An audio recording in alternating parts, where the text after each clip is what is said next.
been in Japan for just over a year now, and I wanted to look back and reflect on the year that was and wonder if it was all worth it. There's been a few ups and quite a few downs along the way, and it hasn't all been roses. Stay with me because today I've got so much unseen footage that I've taken on my iPhone of the year that was. And we're going to go right back to when I started setting up my apartment in Japan through to buying a house and finally renovating. I nearly didn't have a video to bring to you this week because unfortunately my GoPro has died, and it died at the most crucial moment because when I came back from camping, so if you remember I was in a wild storm when we were camping.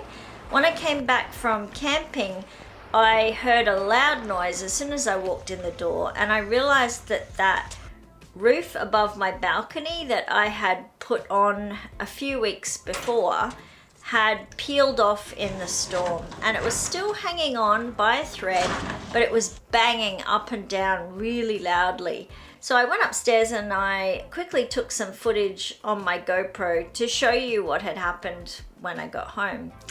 I did call the repairman, who thankfully was able to rush over the very next day when we had lovely weather and repair the roof. So now I have a fully complete outside roof that is typhoon proof.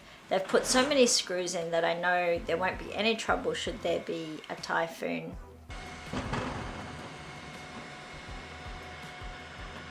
So back to my broken GoPro.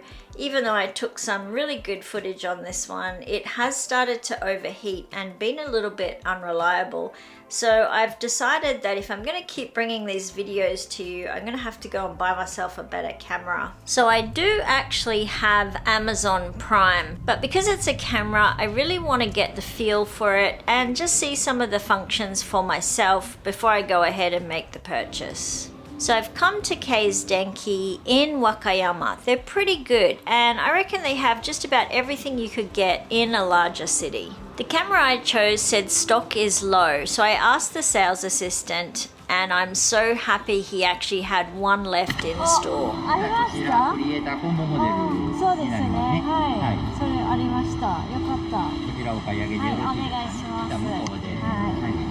July is actually my birthday month, so I feel like this is a happy birthday present to myself.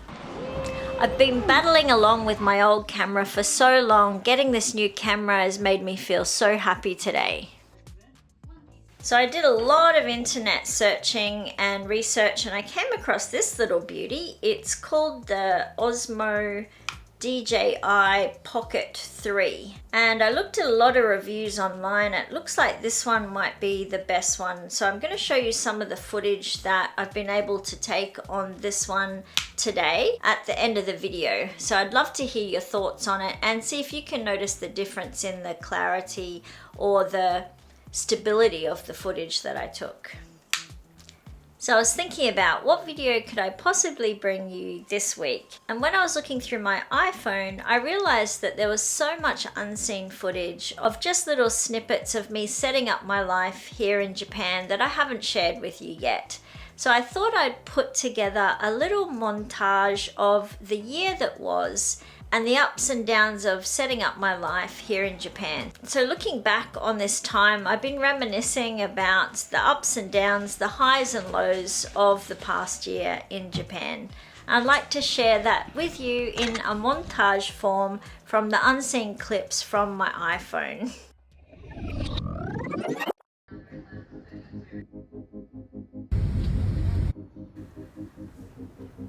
Looking back at some of these earlier images, I remember feeling both excited for change but also quite lonely doing it all on my own. When I looked around at the empty apartment, it was actually a real low point for me. I was really missing my boys back in Australia.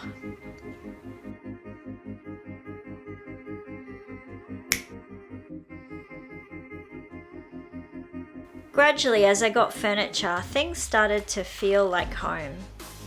I found new local places to eat, and my beautiful parents came to stay for a few weeks. We had a great time exploring Wakayama together.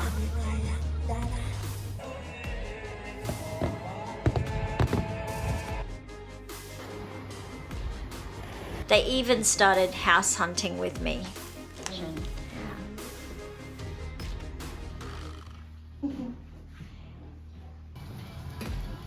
Adopting Millie was my cure for loneliness. Next on the list was buying a house, and I look absolutely terrified. The next few months were filled with packing and organising repairs to the problems that I found, and then doing some DIY renovations.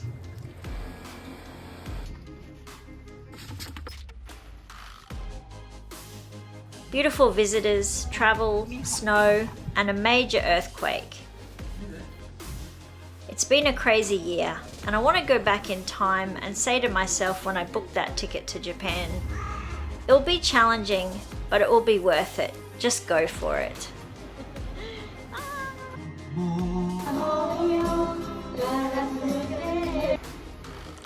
Who knows where this journey will lead you, and who knows how long you'll be doing it for.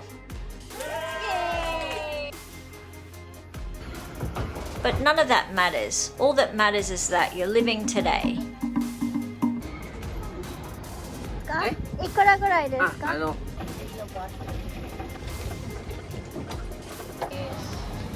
Appreciate every day and everything it brings. And if it's not where you want to be, it's up to you to make the change. I know that there are going to be more challenges to come my way. I guess that's just part of life and living. But I'm not going to stop seeking adventure and pursuing my dreams, even if those challenges come up. I ordered a Japanese sticker for my new car, and it says, "Life is journey."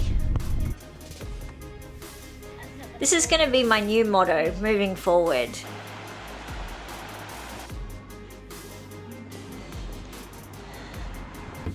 And I'm gonna believe it. Life is journey.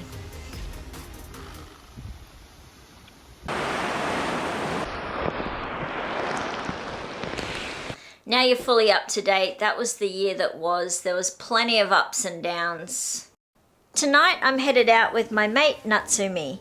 She's picking me up in her pink Suzuki Hustler. We're headed out for some Mexican and to try out my new camera.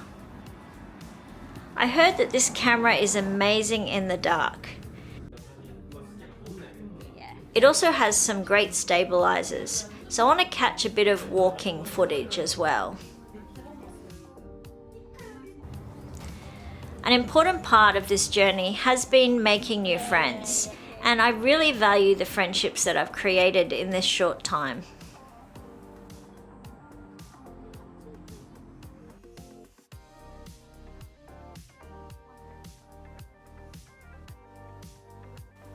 Of course, I miss my friends back home terribly, and I'm so grateful that many of them have come to visit me.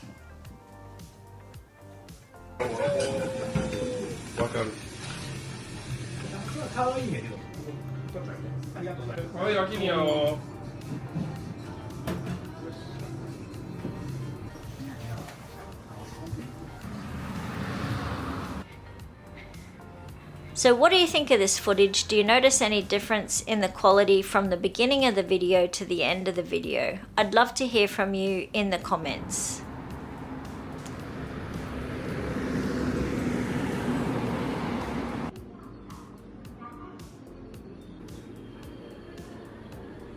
Someone said to me in the comments that once you're in a rut, you're always in a rut, and changing countries won't help. And to a certain degree, I do agree that yes, when you are stuck in a rut, it's really hard to get out. But looking back at this year and all of the different things that I've experienced, the good and the bad things, I can confidently say that I'm better off having had this experience than had I'd stayed in Australia and repeated the same thing over and over again. Coming to Japan isn't going to fix all of my problems, but it's certainly helping me, and I'm feeling a lot happier with my life that I've set up here. Thanks so much for watching. I have something very exciting to tell you next week, so stick around for next week's video for my big news. As you already know, I'm a qualified Japanese language teacher, and I've been teaching Japanese for over 20 years now.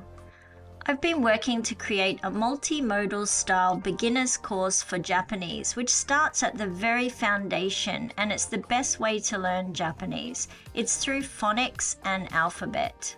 I've used this method to teach thousands of students in my past teaching career, and I know it really works. I'm so proud of each and every student who's doing the course and achieving their goal. If you'd like to know more, just go to www.chanijapan.com and have a look around the website. Thanks for watching. See you next time.